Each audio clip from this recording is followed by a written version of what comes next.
The cities and towns across the state of Oklahoma and really across the nation suffer from the loss of the sales tax not being collected on online sales. Retailers operating on the internet only are enjoying a loophole that allows them to forego the collection of sales tax. Oklahoma is the only state in the nation that relies on sales tax only. This is really an economic catastrophe for those that try and struggle to compete with the online retailers. We just need to all pull together and strive to get some legislation changed. The sales tax loophole on e-commerce, online businesses, is money that is not a new tax. It's money laying there that is uncollected. It's hard to believe that there's an uncollected sales tax laying there to be claimed. Think how much $158 million of uncollected sales tax would help our state. As a community-based retailer and an online vendor, I do not believe that that is fair.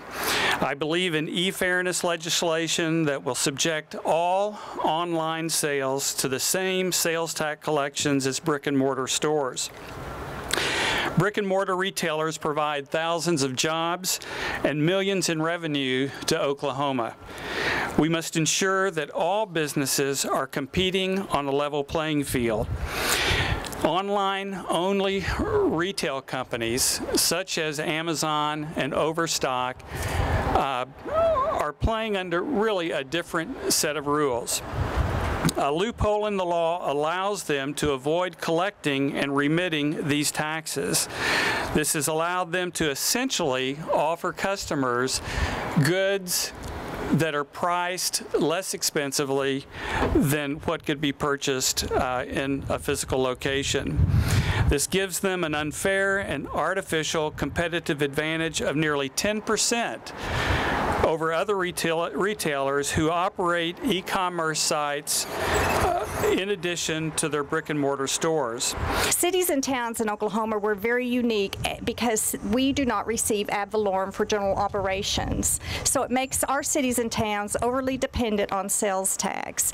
The University of Tennessee, which is kind of the go-to university for collecting data on research on these kind of government issues, estimates by 2012 $55 to $60 million of lost revenue to cities and towns in Oklahoma. It is a crucial point that we need to get passed through the e-commerce to basically collect these sales taxes. As we continue to see our revenues dwindle and our costs go up, and a lot of that is due to lost sales on the online part of it. What happens to your neighbor is that they try to make a sale to someone who simply comes into their business, looks at what they want to buy, gets on their iPhone, and orders it online for that competitive advantage that those retailers that do e-commerce have. This is your friends, this is your neighbors, this is the local businessmen in our cities and towns that we're trying to represent to make this an equal and fair playing field, not only for the sales taxes, which are huge to the city operation, but for our neighbors and the real businessmen, the small businesses of the state of Oklahoma. The Oklahoma Tax Commission in the state of Oklahoma has been involved in this streamlined sales tax project since around 2002, and Oklahoma was one of the original members of this streamlined sales tax agreement in 2005. Along with 23 other states, Oklahoma has gone together and agreed to comply to requirements on how we conduct our sales tax to make it simpler, make it fairer, make it easier to administer. And the whole purpose of the project has been to overcome what is considered a burden on interstate commerce when retailers that don't have a presence in the state have the difficulty in trying to collect our tax for us. So the whole effort has been to try to make collection of the sales tax simpler and easier so that we can overcome that issue of the burden on out-of-state retailers. And so what that will accomplish, hopefully, is congressional action that will allow Oklahoma and other states to require retailers that don't have a presence in our state to collect sales taxes that are already due and owing. So we've been participating and are a full member of that agreement and continue to work to further the goals of that agreement.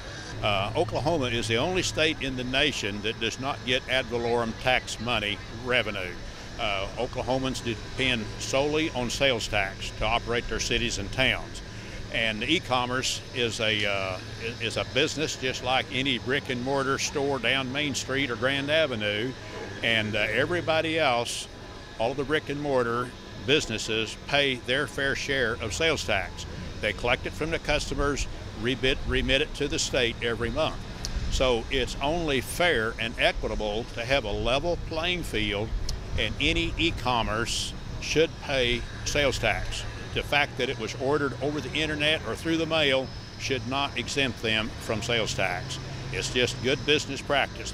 It will help the state to recover some revenue shortfalls that they're currently experiencing.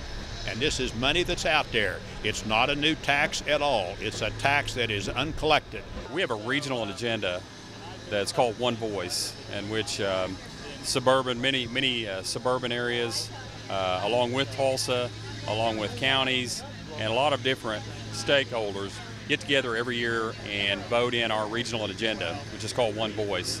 And this year, the One Voice agenda put on the top 10 of federal issues the Main Street Fairness Act, and asking that that be considered and passed at the congressional level. As a business owner who does operate an e-commerce site, it is not difficult to collect sales taxes and be able to report that. And in many cases, the incentive that the consumer has to purchase online is simply not to have to pay the sales taxes.